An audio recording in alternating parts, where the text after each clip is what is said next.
Senhor Jesus, nos abençoa. Precisamos de Ti, fala conosco. Senhor Jesus, aleluia. Amém, irmãos? Então nós estamos vendo no Alimento Diário a série A Igreja, Coluna e Base da Verdade. Nesse volume que iniciamos agora, o título é A Cumplicidade na Obra do Senhor. E a semana 1 é sobre o destinatário da carta de Paulo a Timóteo, certo? Paulo escreveu várias cartas, algumas delas foram pessoais, certo? A maioria foi para a igreja. Igreja em Éfeso, igreja em Corinto, certo? Igreja em Roma. Mas existiram pouquíssimas cartas que Paulo escreveu para uma pessoa certa. Certo? Então nós temos 1ª e 2ª Timóteo, Tito e Filemão. Certo? Foram cartas com destinatários específicos. Não era pública. Era para você. Certo? Quando Paulo escrevia para a igreja lia aquela carta, certo? Era pública. Ele falou, leia essa carta. Então os irmãos liam a carta para toda a congregação. Mas as cartas privadas, você lê essas cartas privadas, seus e-mails, vamos traduzir para hoje e-mail, né? É seu. Certo? É seu. Trata-se de assuntos privados. Então Paulo tocou em assuntos muito delicados nessas cartas, muito pessoais. Certo? E para que exista essa intimidade de trocar cartas, é preciso que haja uma coisa chamada cumplicidade. Cumplicidade. O que é cumplicidade? Geralmente, cumplicidade, 2 bandidos assaltaram, né? Eles são cúmplices. Sim, são cúmplices, mas aqui nós estamos falando da cumplicidade positiva. Cumplicidade é apoio, confiança mútua, encorajamento mútuo, certo? Isso é cúmplice. Seu primeiro cúmplice na vida tem que ser o seu marido e sua esposa, certo? Esse é o seu primeiro cúmplice. É a pessoa que tem que estar do seu lado, que te apoia, você apoia. Te encoraja, você encoraja. Te adverte, você adverte. Isso está tudo dentro do campo da cumplicidade. E existe uma cumplicidade na Bíblia muito forte, que nós vamos ver essa manhã, que é a cumplicidade que existia entre Paulo e Timóteo. Timóteo foi o cooperador, o amigo, companheiro de Paulo, que mais ficou ao lado de Paulo. Certo? Foram praticamente 20 anos servindo juntos. 20 anos ali lado a lado. Muita história para contar, né? Muita história para contar. E como que esses dois se conheceram? Bom, a primeira viagem que Paulo fez, a primeira viagem missionária, Paulo foi junto com uma pessoa chamada Barnabé. Começaram a percorrer as igrejas da Ásia. Chegaram numa cidade chamada Listra. Lá, Paulo e Barnabé curaram um coxo. E aí, claro, eles pregavam o evangelho e a igreja lá teve início. Quem estava lá? A mãe, a avó de Timóteo e Timóteo. A avó se chamava Lóide, a mãe se chamava Eunice, Timóteo, que nessa época devia ter uns 15 aninhos. Certo? Ele viu, uau! Imagina, uau! O cara curou aqui, meu. Né? Mas ficou por isso. Timóteo ficou impressionado. Falou, uau, quando eu crescer, né? Quem sabe? E a igreja teve início lá. Passou alguns anos, poucos anos, Paulo fez uma nova viagem. Uma segunda viagem. Agora com Silas. E eles passaram lá em Listra. E a igreja estava bem. E aí falaram assim para Paulo, viu? Tem um garoto aí que está voando. Certo? Tem um garoto aí que, a Bíblia fala que ele tinha bom testemunho. Então, olha o que é, né, irmãos? O que é o testemunho, né? Paulo deixou um testemunho. Talvez Paulo não ficou muito tempo ali, mas mudou a vida do garoto. Então, quando Paulo apareceu lá a segunda vez, falou: agora isso não escapa. Aí, então, como Paulo ouviu falar bem de Timóteo, aí juntou a fome com a vontade de comer. Aí Paulo falou: você quer vir? Você quer me acompanhar? Timóteo ia ter uns 17 anos aí. Estou contigo. E teve início a relação de irmandade, de fraternidade, de pai e filho. Paulo chama Timóteo de meu verdadeiro filho na fé. Teve início essa relação de cumplicidade, de companheirismo, até o fim da vida de Paulo. Paulo, irmãos, morreu no ano 67 depois de Cristo. Ele nasceu em 5 depois de Cristo. Significa que Paulo morreu com 62 anos. 65, aproximadamente. Timóteo tinha 35 anos. Olha só. Uma grande diferença. 30 anos de diferença de idade. Isso não impede de sermos... essa diferença de idade não os impediu de serem companheiros. Você pode ser o companheiro de uma pessoa 30 anos mais velha que você e mais nova que você. Certo? Então foi isso que aconteceu. Foi assim que eles se conheceram. E Timóteo ficou aprendendo com Paulo. Que privilégio, hein? Que professor Timóteo teve? 20 anos. E como é que funcionava o esquema? Timóteo ia atrás, Paulo levantava a igreja e falava: Timóteo, tô indo, fica aí. Aí Paulo ia levantar as igrejas. Timóteo ficava consolidando as igrejas. Timóteo, vem para cá. Agora, Timóteo, tô indo, fica aí. Então, fez isso várias vezes com Timóteo. Paulo levantava a igreja, Timóteo consolidava as igrejas. Paulo levantava as igrejas, Timóteo consolidava as igrejas. Isso foi... Para aprender, irmãos, tem que ser na prática. Certo? Falar é bom, mas viver é melhor. Bom, mas aí, quando Timóteo tinha por volta de 29, 30 anos, chegou a prova de fogo. A igreja em Éfeso. Timóteo já era uma pessoa cascuda, vivida, viu muito problema acontecer, mas quando chegou lá em Éfeso, a crise bateu. Se você ler 1ª e 2ª Timóteo, você vai ver, Timóteo não estava voando, não. Timóteo estava, entendeu? Por isso que Paulo escreveu para ele. Para fortalecer o garoto. Garoto, 30 anos, né? Já era um homem, já tinha experiência. E aqui a gente aprende uma lição, irmãos. Não importa quantos anos você tenha de vida, não importa quantos anos você tenha de convertido, você precisa de alguém para te ajudar. Poxa, se eu olhasse para Timóteo, né? Esse aí aprendeu com Paulo. Esse aí tem 20 anos de campo. Vai tirar Éfeso de letra. Ah, irmãos. A coisa estava feia lá em Éfeso. Feia. E de alguma forma Paulo soube disso. Então, Paulo escreveu para encorajar Timóteo. Admoestar e encorajar. Nós, aqui, a maioria, aqui, principalmente na igreja em Bauru, né? A maioria de nós, tem muitos anos de estrada. Nós não temos dificuldade de ajudar os outros. Certo? Se o irmão encosta em você e fala: tô com esse problema, tal. Você vai falar alguma coisa, você vai orar, né? Mas nós temos muita dificuldade de pedir ajuda. Um recém-convertido é um livro aberto, né? Oh, pelo amor de Deus, me ajuda, irmãos. Pede oração para a igreja, põe no Facebook, no Instagram, abre os pecados dele para o mundo inteiro. Pelo amor de Deus, ele não tem medo, vergonha de pedir ajuda.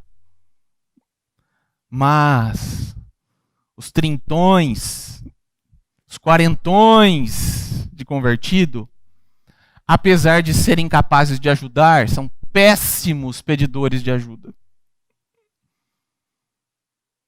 Timóteo não tinha esse problema. Apesar dele ser uma pessoa extremamente experiente, crescida, ele tinha um confidente. Ele tinha um companheiro. Ele tinha um cúmplice. A cumplicidade na obra do Senhor. Não estou falando para vocês ter o best friend, todo mundo é seu best friend. Não é assim que a coisa funciona. Mas você tem 1, 2 irmãos ou irmãs que você possa se aproximar para falar algumas coisas de foro íntimo é importante. Porque pensa, Timóteo estava numa igreja em declínio, em desvio, e ele tentando, só dando, irmãos. Tem que receber também, né? Timóteo só dava. E quem sustentava Timóteo? Ao que tudo indica, ele não tinha ninguém em Éfeso que ele pudesse contar, que ele pudesse se abrir. Mas pelo menos ele tinha Paulo. Então, irmãos, nós precisamos aprender com isso. Nós precisamos aprender a pastorear. Nós precisamos aprender a deixar-nos ser pastoreados. Certo? Eu vou ajudar, sair ajudando meio mundo, mas está em crise. Timóteo estava ajudando a igreja em Éfeso a sair do buraco, mas não estava bem. Nós vamos ver uns versículos aqui que provam que ele não estava tão bem assim. Mas ele não falava para a igreja em Éfeso, tô acabado. Não. Mas ele abria para Paulo. E Paulo orava por ele. E Paulo mandava carta para ele. Na medida do possível, Paulo o ajudou. Hoje seria mais fácil, né? Telefone, WhatsApp, mas naquela época, irmãos, não era fácil se comunicar, não era fácil ter comunhão. Senhor Jesus. Então, amém, irmãos? Essa é uma primeira grande lição para nós. Servir a igreja, ajudar os santos como Timóteo fazia. Mas também saber levantar a mão e falar, irmãos, ou irmão, eu preciso de ajuda. Amém? Que o Senhor nos dê esse coração de humildade. Ó Senhor Jesus. Vamos ler 1 Timóteo 1,5? 1 Timóteo, capítulo 1, versículo 5. Paulo escrevendo para Timóteo, hein? Ora, o intuito da presente admoestação. Então Paulo já deixou claro, eu vou escrever uma carta para admoestar. Você, lembre-se, irmãos, essa não era uma carta para a igreja. Essa era uma carta para Timóteo. Timóteo, o intuito da presente carta aqui é uma admoestação. Aguenta aí. Porque, irmãos, pastorear não é só alisar.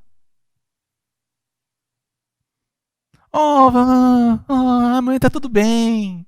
Irmão, eu tô pecando. Tá tudo ótimo. Jesus te ama. Pequei de novo, irmão. Mas tá tudo bem. Paulo não era assim. Paulo era equilibrado. Quando tinha que abraçar, ele abraçava. Quando tinha que empurrar, ele empurrava. É um pai equilibrado, né? Um pai equilibrado dá amor, carinho, mas sabe disciplinar. Um pai que só dá amor e não disciplina está criando um monstrinho em casa.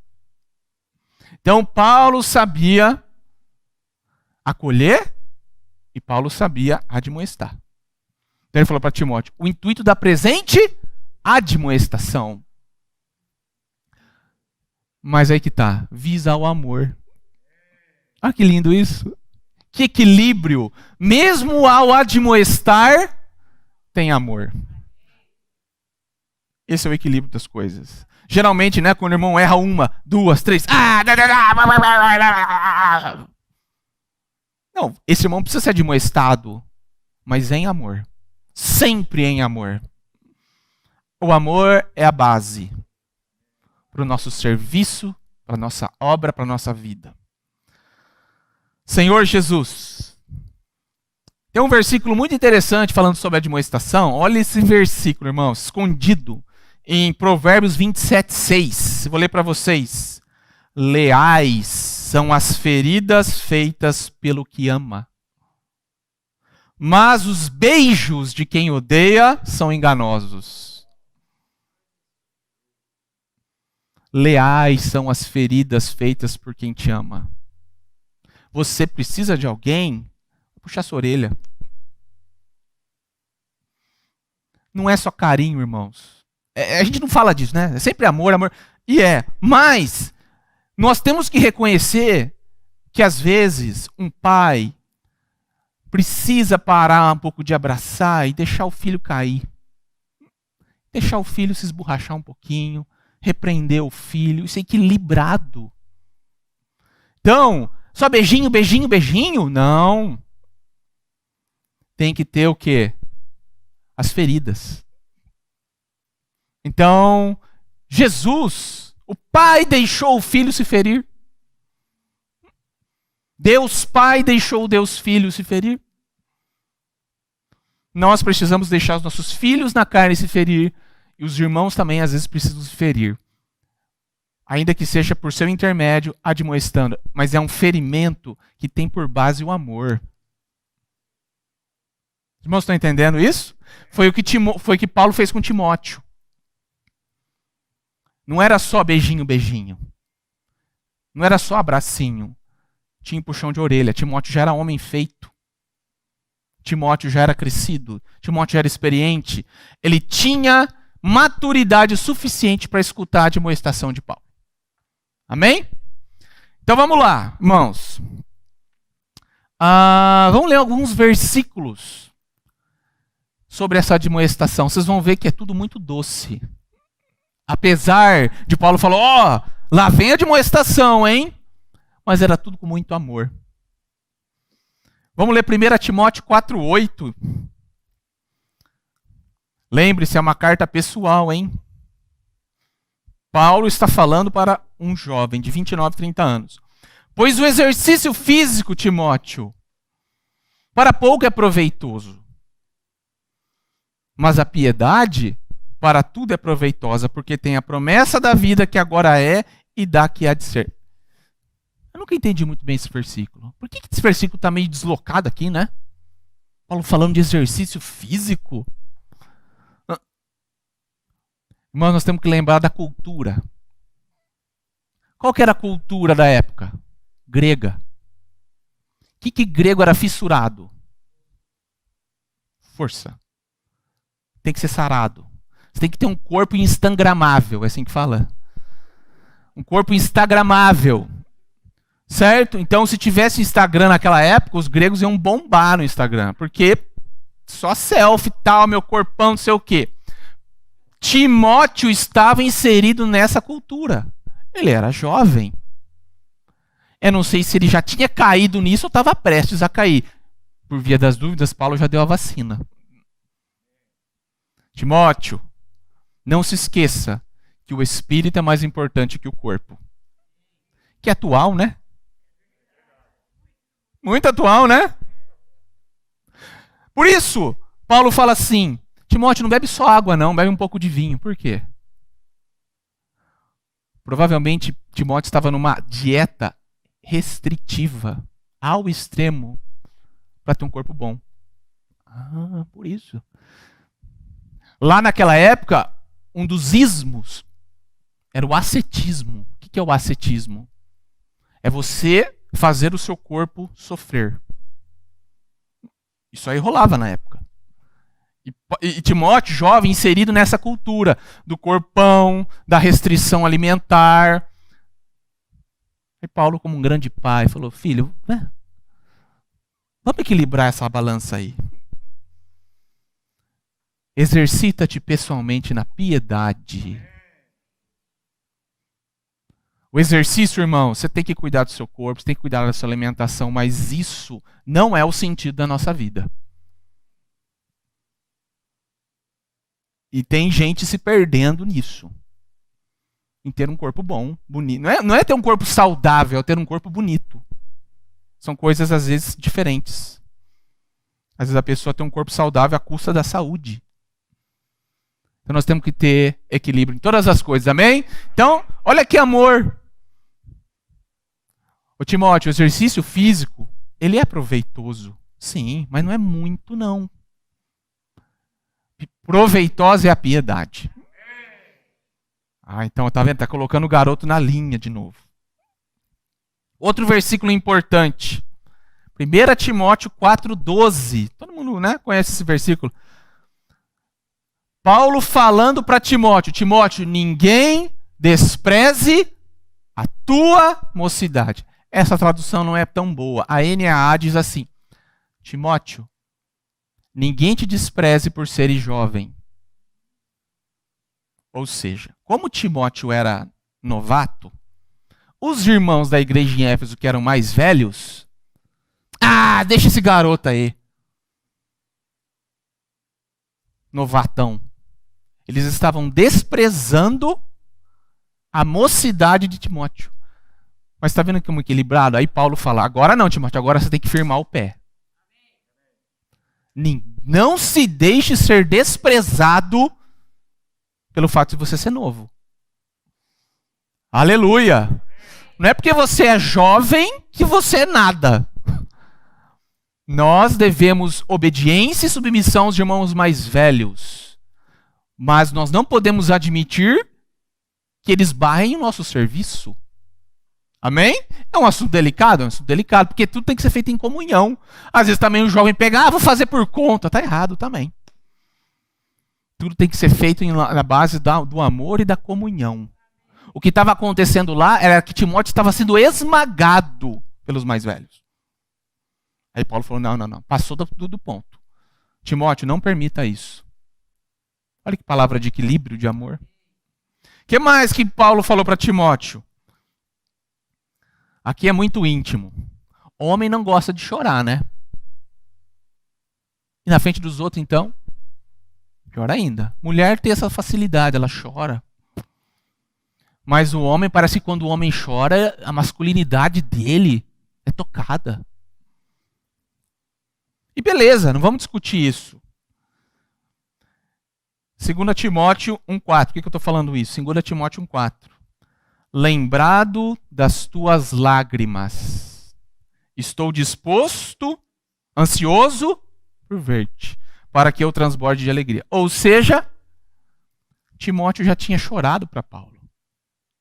Você tem alguém para chorar? Precisa ter. Porque a vida está longe de ser só alegria. Muito longe. Então, não é que você vai chorar para o Instagram. Isso é ridículo.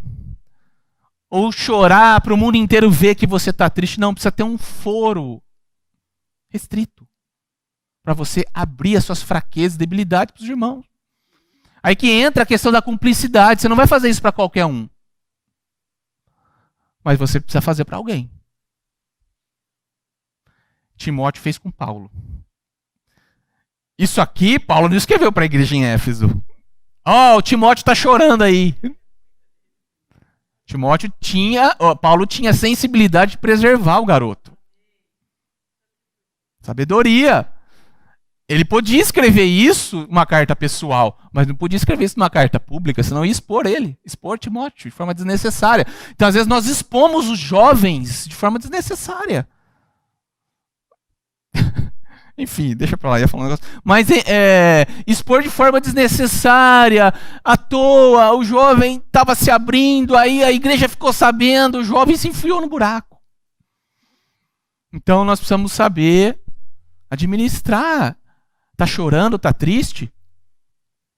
Fala com quem você confia, tá, irmãos? Não vai abrir a sua vida para qualquer um. Tem que ser um cúmplice. Ó Senhor Jesus.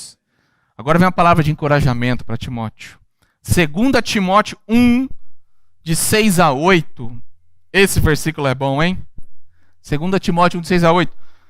Pois, por esta razão, pois te admoesto, que reavives o dom de Deus que há em ti. Há um dom de Deus em você. Como está esse dom? Em Timóteo estava ruim, apagado. Aí, de uma forma muito amorosa. Paulo não chegou para ele e falou assim: exercita espírito, meu. Que vida sua, hein? Que vergonha, hein, Timóteo? 20 anos de ministério para isso? Bem natural falar isso, não é? Não é natural da nós, da gente? Você já foi em tantas conferências, já leu a Bíblia 200 vezes, não sei o quê. Não. Reaviva o dom. Reaviva o dom de Deus que há em ti. Irmão, reaviva o dom de Deus que tem em você. O Senhor está falando isso de uma forma muito amorosa para nós essa manhã. Reaviva o dom que há em você. Você tem um dom. Você tem um dom que foi te dado quando você creu. O Espírito nos deu os dons. E a pergunta que o Senhor está lançando é: como está o seu dom? Se tiver apagado, isso aqui é para nós, para você, para mim. Reavive o dom que há em você. Continuando. Porque Deus não nos tem dado espírito de covardia. Provavelmente Timóteo estava acuado. Sabe? Coitado, né, irmãos? Estava com 30 anos, numa igreja decadente, longe da mãe, longe da avó, longe do pai, com Paulo preso. Você vai julgar Timóteo? Nós não somos de ferro. Se as coisas não vão bem na família, você não pode vir aqui. O que é isso? Tem que chamar o cúmplice, o companheiro espiritual, e falar: as coisas não estão bem em casa. Certo, irmãos? Então, Timóteo estava com o dom apagado. Timóteo estava acovardado. Mas graças a Deus por Paulo, que com muito amor veio admoestá-lo. Reaviva o dom. Não tem espírito de covarde. Irmãos, Deus não nos deu espírito de covardia. Algumas traduções dizem: Deus não nos deu o espírito do medo. Não é normal o cristão sentir medo. Medo não. Medo é demais. Amém? Se tem espírito do medo, está errado. Nós temos um Deus que venceu a morte. Amém? Então, irmão, se o Deus que venceu a morte está dentro de nós, nós temos a vida eterna. Então, irmãos, medo é demais. Medo é uma palavra muito forte. Nós temos receio, vá lá, tomamos cuidado, vá lá, mas medo não. Senhor Jesus, porque Deus não nos tem dado o espírito do medo, mas de poder, de amor e de mente sóbria. Aleluia! O Espírito de Deus nos equilibra por completo. Ó Senhor Jesus! Por fim, eu queria ler 2 Timóteo 2:22, um versículo muito conhecido. Foge. Foge, Timóteo. Irmãos, certas coisas você tem que encarar, certas coisas você tem que fugir. Foge do quê? Das paixões. Paixão é uma coisa complicada, porque ela é mais forte que você. Já viu adolescente apaixonado? Ele se torna um ser irracional. Ele não come, ele não dorme, ele não estuda, ele está apaixonado. Todo mundo aqui já se apaixonou, amém? Fica um bicho assim, doente, louco. A paixão, irmãos, você não encara, você foge dela. Vou dar um exemplo bem bobinho, tá? Eu sou aficionado por videogame. Poxa, você tem quase 40 anos. É. Então sabe o que eu fiz? Eu não comprei um.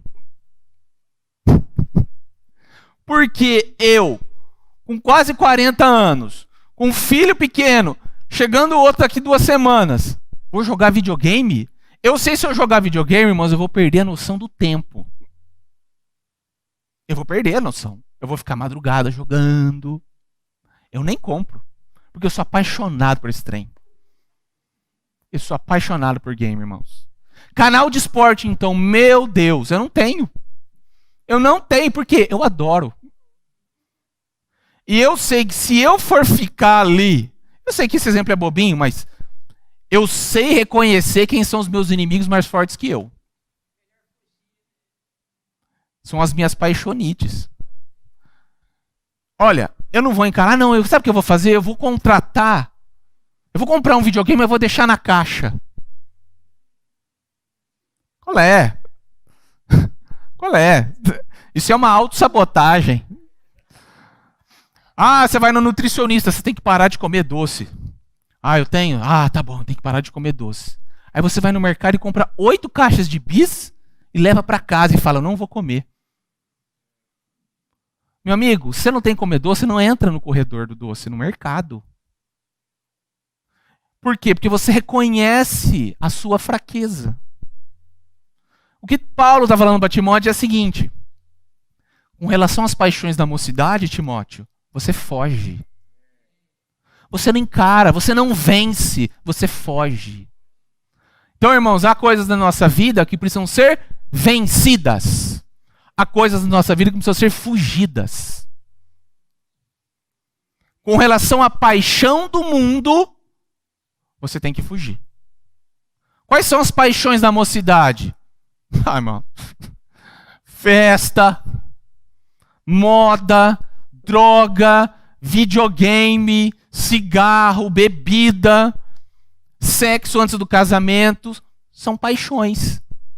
Como é que o jovem lida com isso? Ele não lida, ele foge. Amém? Você não tem que falar pro seu filho assim, que é adolescente, filhão, vai lá, você consegue. Não. Filhão, fica em casa. Nem vai. Porque se essa aí você vai perder. Então, Paulo, irmãos, Paulo estava com 60 anos. Eu tinha visto de tudo. Ele sabia o que funcionava e o que não funcionava. Aí ele chega pro jovem e fala, ó, com relação às paixões, olha que conselho sábio, foge. Amém? Então o conselho para nós, não estou falando que adulto não tem paixão, hein? Adulto tem muita paixão por aí. A recomendação bíblica é para a gente fugir dessas coisas, amém? Então olha quanto amor. Esses foram alguns versículos que eu li para vocês sobre o amor. Essa foi a admoestação de Paulo. Que modelo para nós, né? Tocou em assuntos delicados, com muita sabedoria, com muito equilíbrio, abraçando quando tinha que abraçar. Eu te lembro quando você chorou, mas também empurrando, ninguém te despreze. Foge, reaviva o dom. Então, esse é o equilíbrio necessário, amém? Para admoestar, às vezes você abraça, às vezes você dá um empurrãozinho. Foi o que Paulo fez com Timóteo, amém? Nós temos um tempinho ainda. Outra coisa que o Pedro Dong tocou na mensagem foi a questão do Espírito e a igreja. Vocês devem se lembrar, na quinta-feira, Pedro falou muito sobre aquela história de Gênesis 24, de Moisés, de Abraão, mandando o servo mais velho buscar Rebeca, a noiva, para Isaac. Vamos se lembrar disso? O que isso representa? Abraão representa Deus Pai. O servo representa o Espírito. A Rebeca representa a noiva, a igreja, você. Isaac representa o Filho de Deus, Jesus. O que a gente aprende com isso? Que o Espírito está nos buscando para nos levar até o Filho. Amém? O Espírito está nos buscando para nos levar até o Filho. Isso é lindo demais.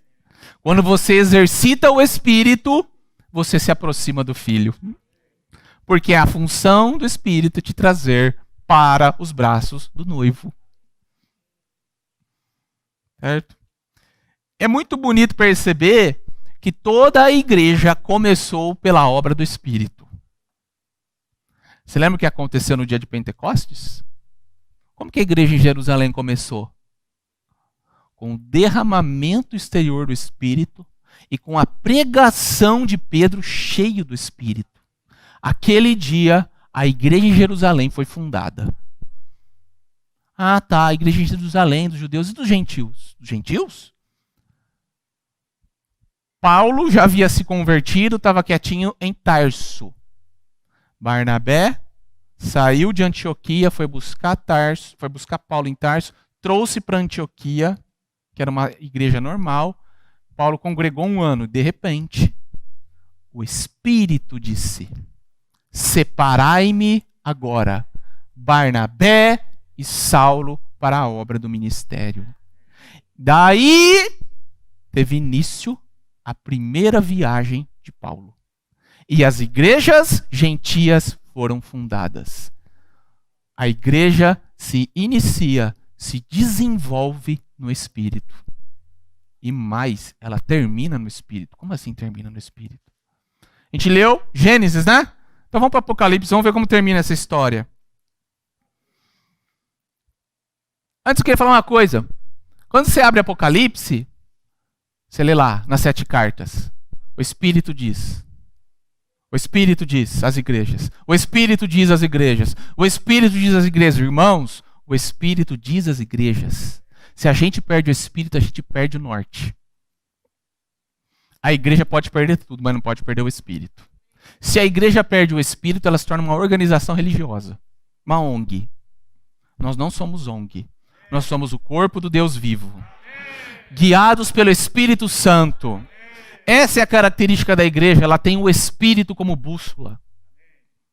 E o Espírito fala à igreja. Então lá em Apocalipse a gente vê as 7 igrejas. O Espírito diz. O Espírito fala. O Espírito fala. O Espírito está falando, irmãos. Acredita nisso. O Espírito fala às igrejas. Tá. Mas Apocalipse não acaba com o Espírito falando sozinho. Aleluia. Alguém fala junto. Por enquanto é o Espírito que fala sozinho. O Espírito fala, a gente rebelde. O Espírito fala, a gente rebelde. O Espírito fala e fala. Mas vai chegar um dia que aqueles que ouviram o Espírito vão se tornar a noiva do Cordeiro. E vão participar de uma festa de casamento chamada as Bodas do Cordeiro. Sabe o que vai acontecer nesse casamento? Muita coisa, nem faço ideia direito. Mas a Bíblia fala que vai acontecer uma coisa lá. Apocalipse 22, último capítulo da Bíblia. O que o Espírito fez, hein? Apocalipse 22, 17. Diz assim: o Espírito e a noiva dizem: vem. Ah, então antes era só o Espírito que falava. No final das contas, é o Espírito junto com a noiva. No início, o Espírito era o oráculo, solitário. Vem, se volta, se arrepende, mas vai chegar uma hora que quem se arrependeu, quem não se arrependeu, não se arrependeu, e quem se arrependeu, se voltou, se uniu ao Espírito. E lá no final, o Espírito não fala sozinho. O Espírito fala com a igreja, junto com a igreja, falando o quê? Vem, vem Senhor Jesus, vem Senhor Jesus. Ou seja, a noiva está pronta para casar. Por quê? Porque ouviu o Espírito. Ouviu tanto que se tornou um com ele. Aí ela falou: entendi, Espírito. Finalmente entendi. Agora vamos falar junto. Vem, Senhor Jesus. Alguns irmãos hoje querem que o Senhor venha, 90% não quer, porque ainda tem que casar, porque ainda tem que ganhar dinheiro, que ainda tem que construir a casa. Mas tem um pequeno grupo que fala: vem, Senhor Jesus. Esses aí que querem que o Senhor venha, estão sintonizados com o Espírito. Porque o Espírito quer que o Senhor venha. E quando o Senhor achar nessa terra um grupo de cristãos que também quer a mesma coisa, irmãos, aí o Senhor volta. Com o Espírito e a noiva dizendo: vem, Senhor Jesus. Amém? Então é isso que eu tive para falar para os irmãos. Amém? A questão de sermos cúmplices. Paulo nos deixou esse modelo. E a questão de nós estarmos sensíveis ao Espírito. Jesus é o Senhor. Amém.